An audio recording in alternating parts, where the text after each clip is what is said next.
हाँ, तो प्यारे दोस्तों नमस्कार, स्वागत है आपके छोटे इस परिवार रन्स मैथमेटिक्स क्लासेस में। इससे पिछली वाली वीडियो में हम लोग 1.2 का क्वेश्चन नंबर 1, 2, 3 देख लिए थे लोग। आज हम लोग 4, 5, 6, 7 के क्वेश्चन को देखेंगे। चलिए स्टार्ट करते हैं। तो जो सबसे पहला क्वेश्चन है बाबू वो क्या है आपका यहाँ से देखते हैं। बोल रहा है कि HCF 306,697 बराबर 9 दिया है। यानी बाबू आपको HCF का मान इसमें 9 दे दिया है, बहुत बढ़िया। और एलसीएम ज्ञात करने के लिए बोल रहा है।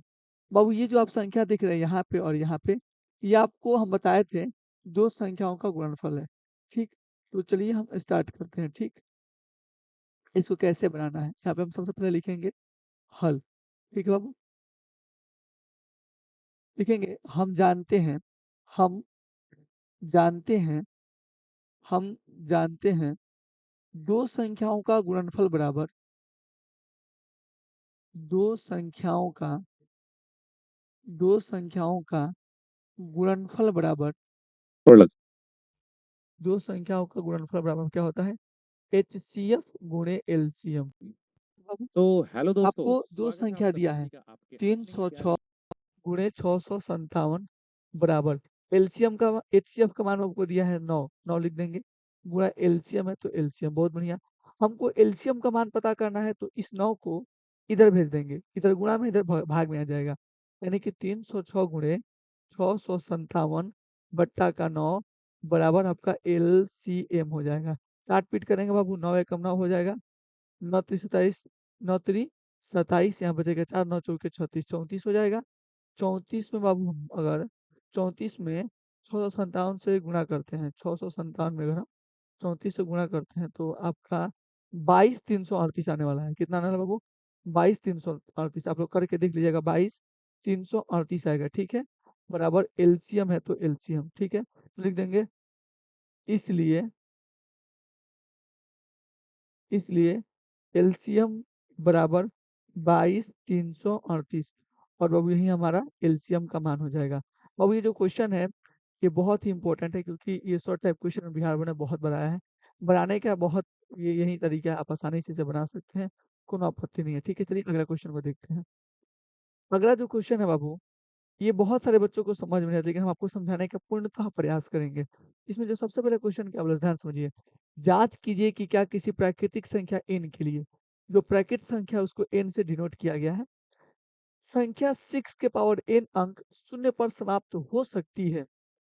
इसके कहने का सेंटेंस आपको हम यहाँ पे समझाते हैं। जैसे मान के चले बाबू, यहाँ पर बोला है कि कोई संख्या है 6 के पावर n के रूप का, और जो n है वो बाबू आपका नेचुरल नंबर है। क्या बाबू? आपका नेचुरल नंबर है। एन आपका नेचुरल नंबर है, ठीक है? एन आपका नेचुरल नंबर है। तो नेचुरल नंबर क्या होता है बाबू? 1, 2, 3 से लेके प्लस इन्फिनिटी तक होता है, ठीक है बाबू? ये आपको याद होना चाहिए। तो बाबू मान के चलिए अगर 6 का पावर n हम लेते हैं, ठीक है बाबू? तो कोई भी अगर नेचुरल नंबर लेते हैं, मान के चलिए हम 1 लेते हैं, तो बाबू 6 गुणे 1 यानी कि आपका 6 हो जाएगा। अगर 2 लेते हैं, यानी कि 6 गुणे 6 बराबर आपका 36 हो जाएगा। इसी तरह से अगर हम कोई भी नेचुरल नंबर लेते हैं, तो क्या कोई ऐसा संख्या है नेचुरल नंबर में, जिसको अगर हम कोई भी संख्या लेते हैं तो अंत में यानी कि वो शून्य पर समाप्त होगी, यानी कि उसके अंत में 0 आना चाहिए। जैसे कि मान के चलिए यहाँ पे 10 के अंत में 0 आ रहा है ना, उसी तरह क्या हम अगर 6 के पावर n में n को अगर कोई भी नेचुरल नंबर यहाँ पे पुट करते हैं, तो क्या अंत में 0 आएगा? तो ये गुरुजी हम कैसे पता करेंगे?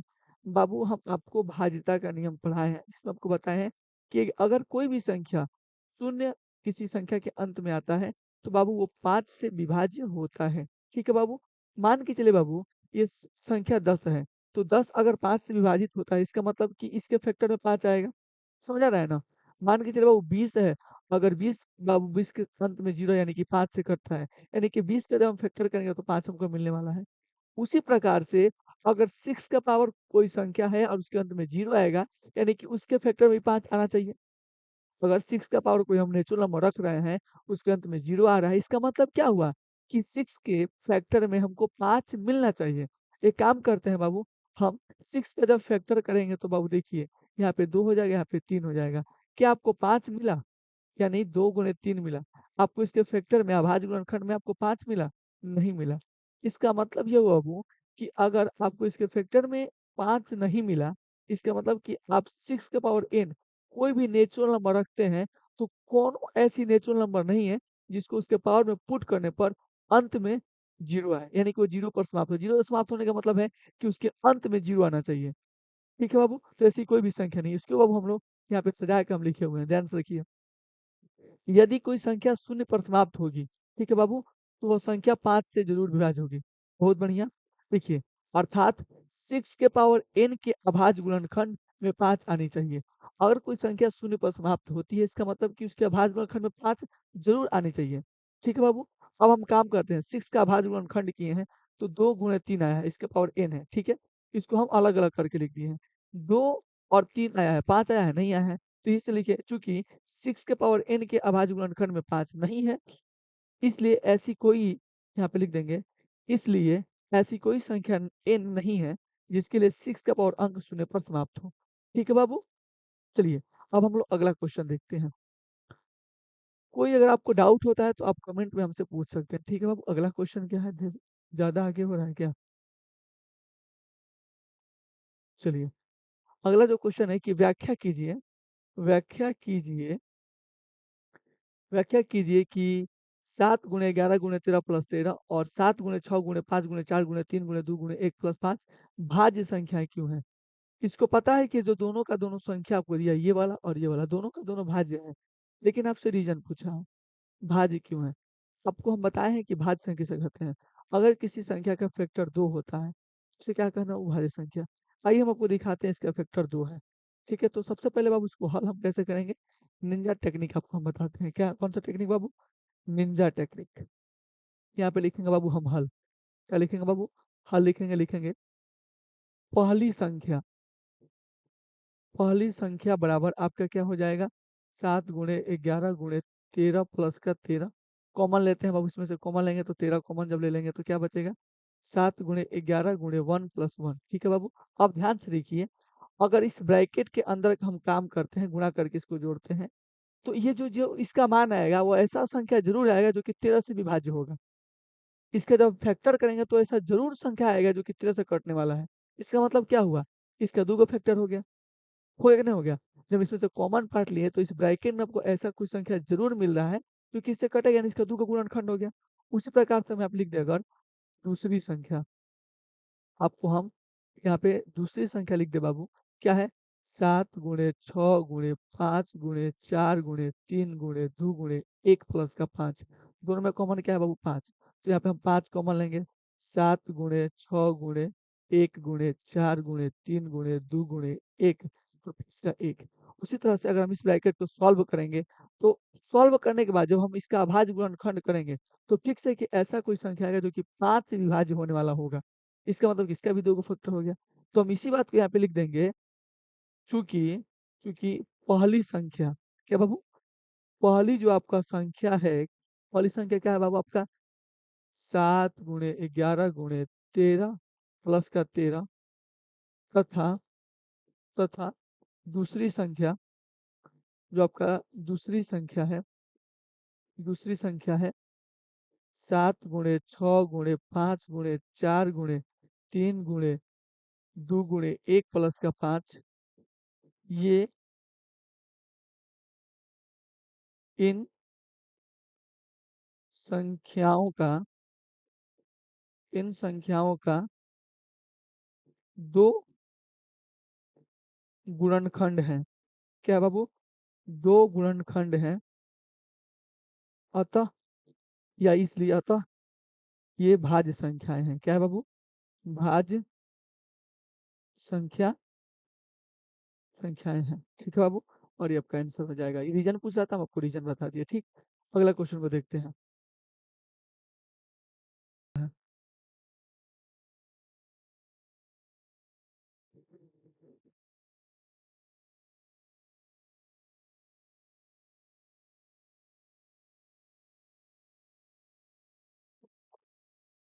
आप लोग भी थोड़ा-सा पानी-वानी पीते रहिए। कभी-कभी हमको भी लाइव क्लास में प्यास लग जाता है, क्या करिएगा?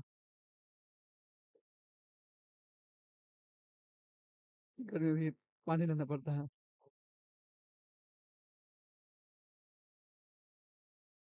अभी हो गया है, वीडियो चल ही रहा है, कंटिन्यू है। खत्म होने के बाद कैसे होगा? हो जाएगा। चलिए आखिरी क्वेश्चन है बाबू, इसको थोड़ा-सा देख लेते हैं। बोला है कि किसी में खेल मैदान के चारों एक वृत्ताकार पथ है। इस मैदान का एक चक्कर लगाने में सोनिया को 18 मिनट लगते हैं, बहुत बढ़िया। जबकि इस मैदान का एक चक्कर लगाना रवि को 12 मिनट लगता है, बहुत बढ़िया। मान लीजिए वे दोनों एक ही स्थान और एक ही समय पर चलना प्रारंभ करके एक ही दिशा में चलते हैं, कितने समय बाद वो पुनः प्रारंभिक स्थान पर मिलेंगे? यूनिक क्वेश्चन है, मज़ा आएगा बनाने में, चलिए समझाते हैं आपको हम बढ़िया से। देखिए, ये कोई वृत्ताकार पथ है, ठीक है बाबू? और वृत्ताकार पथ में इस ये वाले पॉइंट से, इस वाले पॉइंट से, इस वाले पॉइंट से ये सोनिया नाम की लड़की है जो पूरा चक्कर लगाती है तो उसको 18 मिनट लगता है। और एक रवि है जो कि इसका पूरा चक्कर लगाता है उसको 12 मिनट लगता है, ठीक है बाबू? और पुनः अगर इसी स्थान से लोग चलना प्रारंभ करते हैं, एक ही दिशा में चलते हैं, तो कितने मिनट के बाद, कितने समय के बाद वो पुनः उसी स्थान पे मिलेंगे? कॉमन सा बात है। सबसे मिनिमम टाइम आपको बताना है कि एलसीएम निकाल दीजिए। लेकिन ये क्वेश्चन लैंग्वेज वाला तो पहले लैंग्वेज देखना पड़ेगा। यहाँ पे लिखिएगा हल, ठीक है? सोनिया द्वारा एक चक्कर लगाने में लगा समय। कितना लगा है बाबू? आपको समय लगा होगा 18 मिनट, बहुत बढ़िया। दूसरा है बाबू रवि। रवि द्वारा एक चक्कर लगाने में लगा समय बराबर कितना हो जाएगा आपका? 12 मिनट। बाबू ये वाला कैप्शन आप लोग खुद से लिखिएगा, वैसे ही सब नीचे 12 मिनट, है ना? इसलिए एलसीएम ऑफ किसका बाबू? 12 और 18 का, ठीक है? 12 और 18 का एलसीएम आप लोग ले लीजिए यहाँ पे।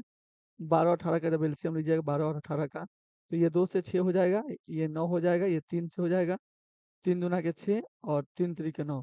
यानी कि ये आपको इसको लिख सकते हैं 2 के पावर 2 गुणे 3 के पावर 2। ठीक है बाबू? 2 का स्क्वायर 4, 3 का स्क्वायर 9, 9 चौके 36 मिनट। ठीक है बाबू? 36 मिनट। तो यहाँ पे हम नीचे आप लिख दीजिएगा अतः अतः दोनों पुनः